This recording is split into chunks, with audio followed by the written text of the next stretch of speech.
We have all the details in the story of James McCloughan.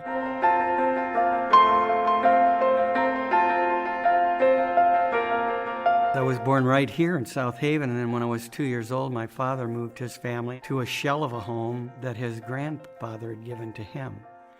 We had no electricity until I was 5. We had no running water. We had a pump out back was our water. My dad was probably the most influential person that I had in my life. And he wasn't only my father, he was my best friend. Like many children from the 1940s, James McCloughan grew up under very modest circumstances.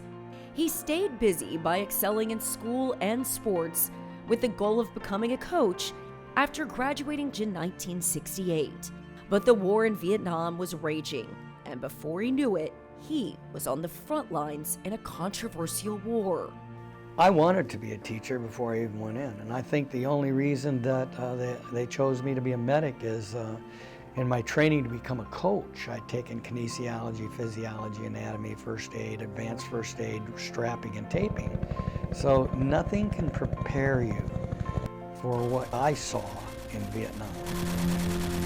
James entered the war at the peak of American casualties, with almost 17,000 soldiers killed in action and 87,000 more wounded in combat.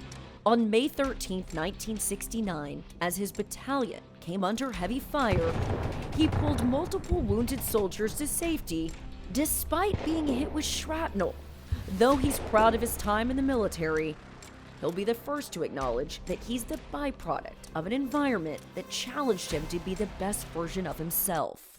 Even in the isolated situations in war, your family has already developed your character. So your actions have to be given credit to your parents, your teachers, your coaches. So I think it's a great opportunity to realize that anybody wearing this medal doesn't get it alone. And it isn't my medal, it belongs to 89 guys that went into the battle. I'm only the caretaker. All modesty aside, James was proud to accept the Medal of Honor and can often be found speaking to youth across the country about his experience and the importance of patriotism.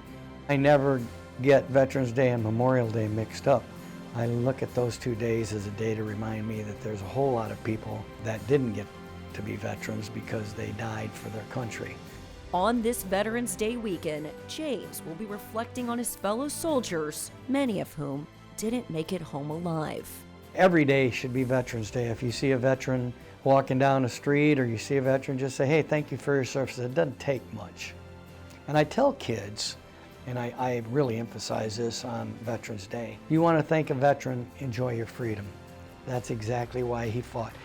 Don't misuse it and don't abuse it, but enjoy it, because some people have put a lot of effort into making sure that you have it and that you can make the choices that you make.